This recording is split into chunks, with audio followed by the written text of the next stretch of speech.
Alright, what's up, guys? It has been a hot minute since I've done a mini smash. And by a hot minute, I mean holy shit, it's been over a fucking year. I guess I just had nothing to talk about in a mini smash, but who cares? We're here now. I'm finally bringing the series back. The last time that I did an episode for this was back last year at E3, when we didn't have to wear masks, and when Banjo and Hero were the newest characters revealed. Now we have good old Steven Bloom. Just kidding, we don't have Steven Bloom, though. If we did, he'd probably be like Sub-Zero or someone.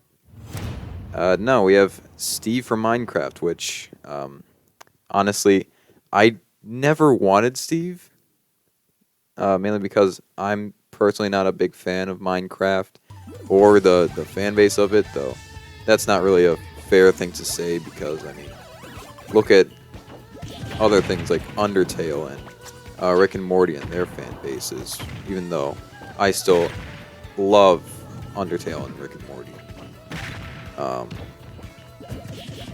But yeah, Steve is in. He looks very awkward, and he is not alone. He also has different colors that make him Alex, which I guess is the female version of Steve. There's Zombie Steve, because fuck it, why not?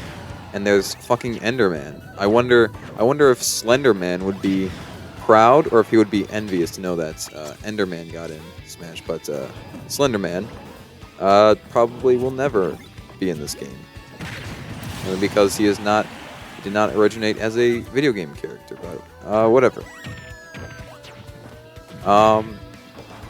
So yeah, Steve is a very weird character. He looks very awkward, very out of place. It's like, I compare it to Mr. Game & Watch. How Mr. Game & Watch looks out of place, Steve looks even more out of place. But,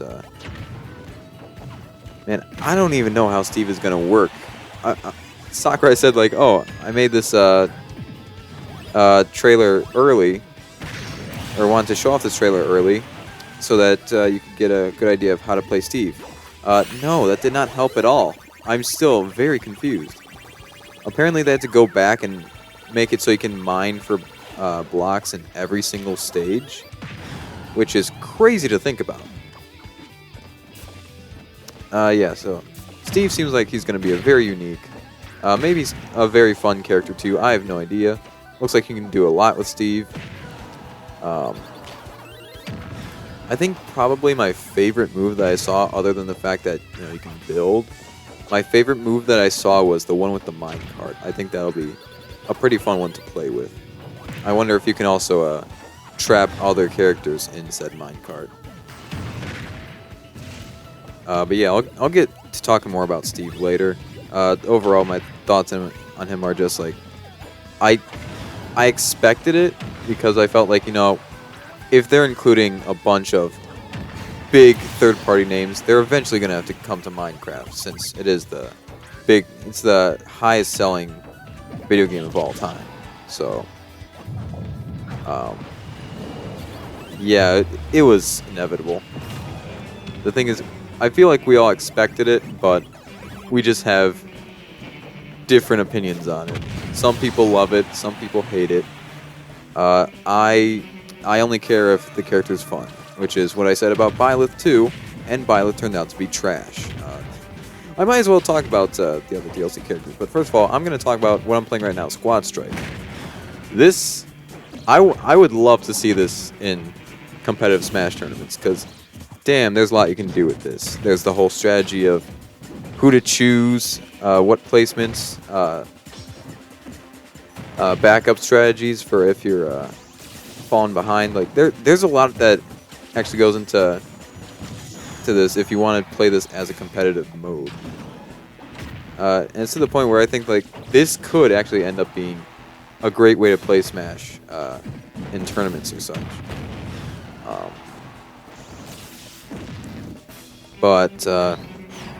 Yeah, so what I usually do is I have the first character be a character that is either really good with doing lots of damage really quick with rapid hit moves or something like that. It's characters that can't kill easily but can do damage really easily, or characters that I'm just really bad at.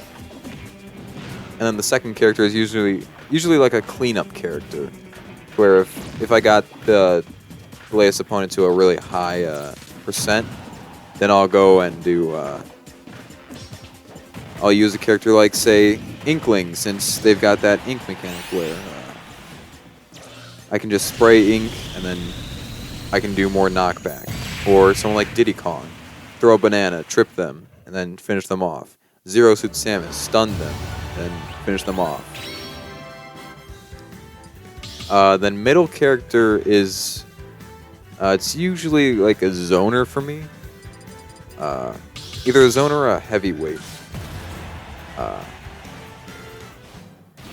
And then the fourth slot is, again, either a zoner or a heavyweight. And then the last character is basically a last resort character. The character that I feel like if I go down to this character, I want to make sure that I'm going to kick ass with this character. And there's also strategy that can go into just 3v3. Like, you could just take some of those same strategies, but just change it so it's centered around 3v3s. Or just 3 of the 5. Yeah, I never really see people playing Squad Strike. I think that this is awesome. I would kill to see this actually be done competitively.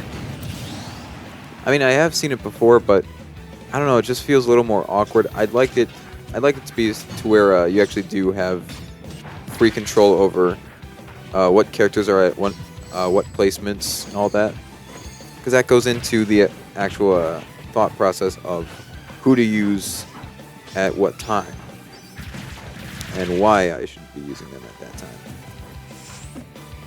time. Moving on, let's talk about the DLC characters that I have to catch up with. So, Hero, I really didn't care because I'm not a Dragon Quest guy, but turned out to be super fun because Hero is just bullshit. You got powerful ass magic. You've got the command selection, which gives you even more special moves. I think it's 21 in that one move. And he has critical hits. And the whole thing is like, all these people say, oh, Hero's only good with their magic. If you're using their sword attacks, they're not good. Excuse me? Their sword attacks are strong as hell. Not to mention, the smash attacks have, what was it?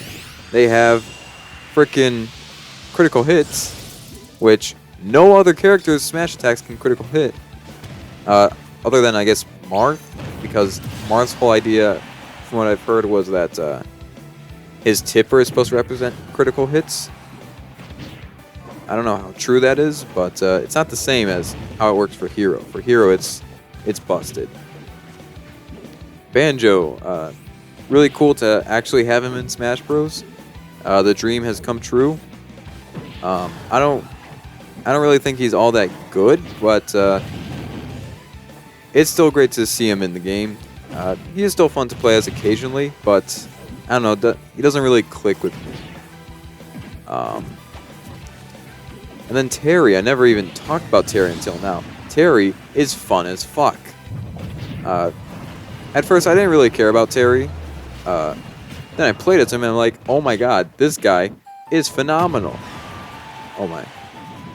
How did I live that?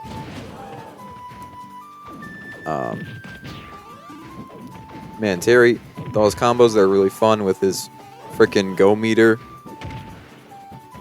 Terry's just got a whole lot that he can do, and it's a ton of fun to play with. Byleth, as I said, was disappointing because, one, did they seriously think we wanted more Fire Emblem? Two, I would have been fine with Byleth if Byleth was fun. Oh, dude, don't tell me I actually pulled that off. Alright. Was that better or not as good as the Evo moment? You know the one I'm talking about. The one that Final Smash is freaking based on. Well, I guess not the Final Smash, but just the startup.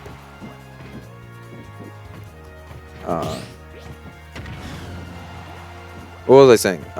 Byleth. Here's the thing. Back with when Corn was announced, I thought it was really stupid how, wow, we got yet another Fire Emblem character. But then I played as Corn, and I was like, oh my god, this character is fun.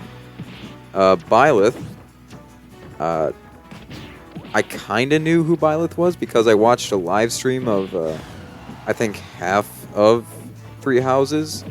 I have no idea why I did because I was bored throughout the whole thing. And so I had a good idea of how Byleth could have played. Even though the idea of a whip sword is very stupid. I might talk about that another time, but I don't think I have time for that. And I gave Byleth a chance. I thought maybe Byleth can be fun. I have no fun with Byleth. Byleth is very, very bad. Trash character. I don't like to play as Byleth. Then after that, we got Min Min, which is one of the most unique characters in the way that they play, or in the way that she plays. Like, you thought that playing as someone like the Belmonts or playing as Bayonetta was like you were playing their game, or like you were playing a completely different game from Smash. Yeah, play Min Min, and then talk to me. Min Min's just like, hey, you know everything that you know about Smash Bros? Well, throw a lot of that out the window, because I'm going to fuck with your controls now. Well, not like Psycho Mantis style, fuck with your controls, though. Oh my god, imagine Psycho Mantis in this game. God, what would Psycho Mantis do? I don't know. Yeah, Min Min's still pretty fun. I don't play her often because she's just so strange, but still pretty fun. I have no idea why they included Min Min. I guess it's just because the creator really wanted Min Min in Smash for some reason. But yeah, I guess that's why. I have no idea. Oh, and I have to mention the best DLC character. Fucking Sans. Holy shit, Sans is in this game. I think I've pretty much already talked about how hype Sans is in other videos. But man, Sans, best DLC in the whole fucking game so far. Like, say what you will about Cuphead or Vault Boy, that's good and all, but come on, Sans did it first, and Sans is just, oh man. Just to say that Sans is in this game is incredible, because like I said, I love Undertale. So seeing Sans in was just, it was something I never expected to see. Wow, I am a fucking idiot.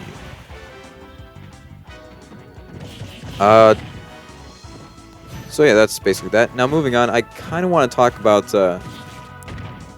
the future of Smash, because this was kind of brought up in some Steve reaction videos, and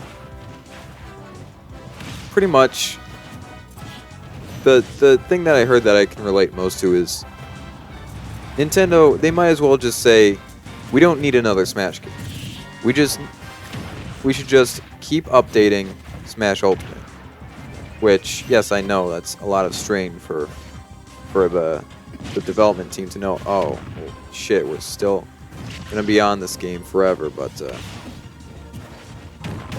it doesn't have to be so continuous. Just be like, hey, here's a new character. Frickin' every 6 months there's a new character, or say you want to do like every year there's a new character. Who knows? Again, sounds pretty strenuous, so maybe not. But really, there's no point in making another one when we've got pretty much everyone, well, exactly everyone, plus more, and tons of icons, all in this one game. If they do ever want to do a new Smash game, I'd think that it would probably just have to be a port of Ultimate that just adds on to it.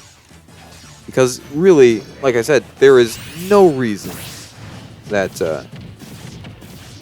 a new game where they have to cut characters or just reboot would ever be needed.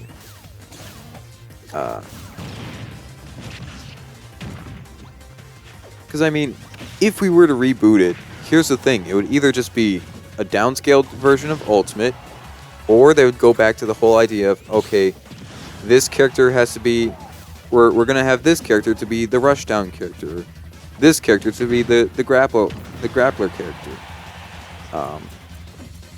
Or they're going to have a roster where it's all characters meant to feel like you're playing... meant to feel like you're playing a different video game as a fighting game character. As weird as that sounds to describe it, but that's basically what it is. Like, Mega Man, it doesn't feel like you're playing as something... Like, think about Mega Man in Marvel vs. Capcom 2.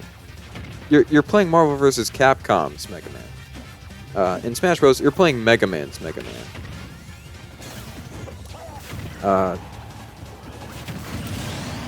In frickin'...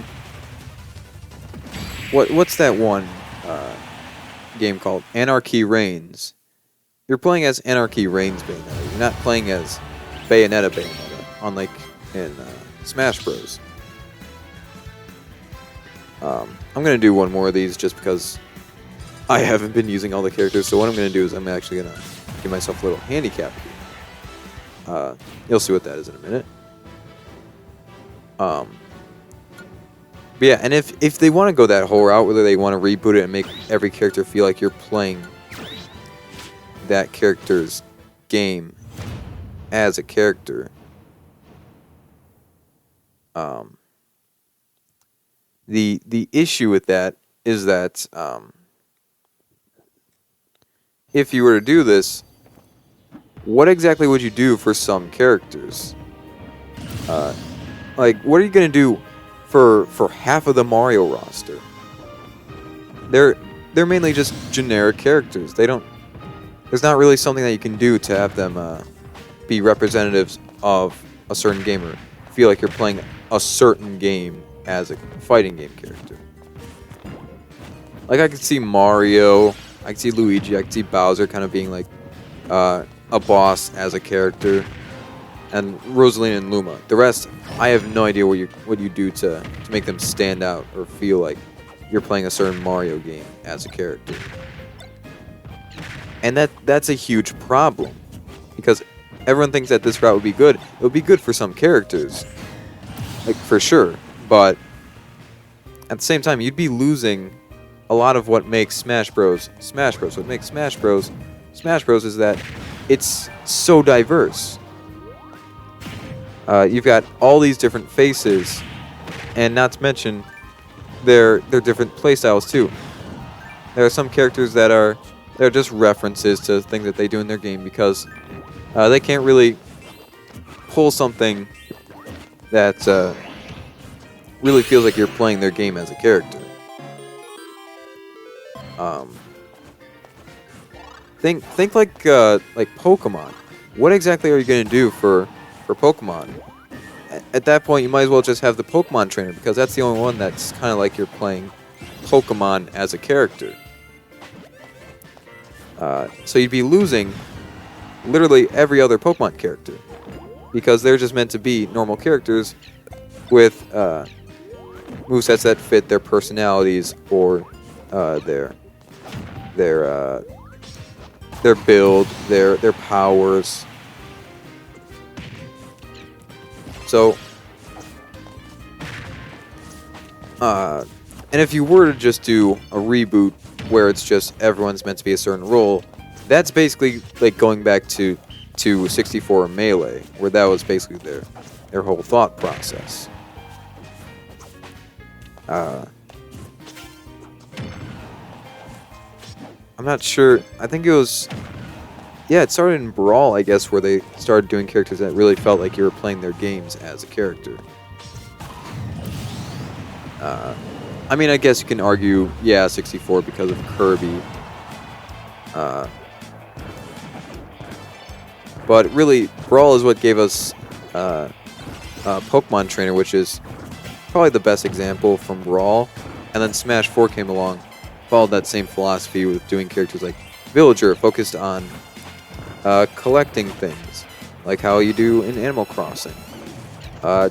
Rosalina and Luma, focusing on like anti-gravity space type combat, just like in Super Mario Galaxy.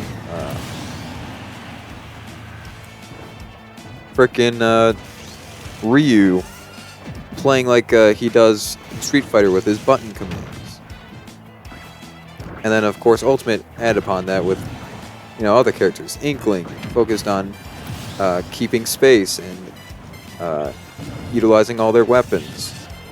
The Belmont's meant to be focusing on using sub-weapons to get an opening and then finishing you off with the whip. Hero being RPG bullshit.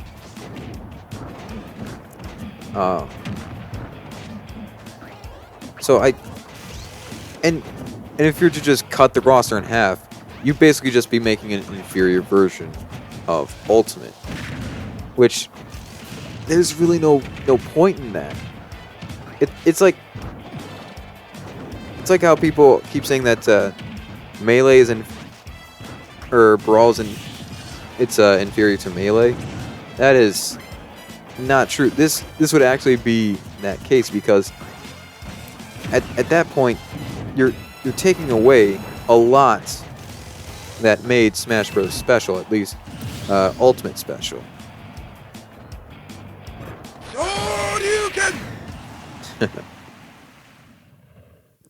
And that's basically my rant. I might continue this later, because that was a weird way to finish it off. But thank you for watching. Maybe I'll do some more Mini Smash another time.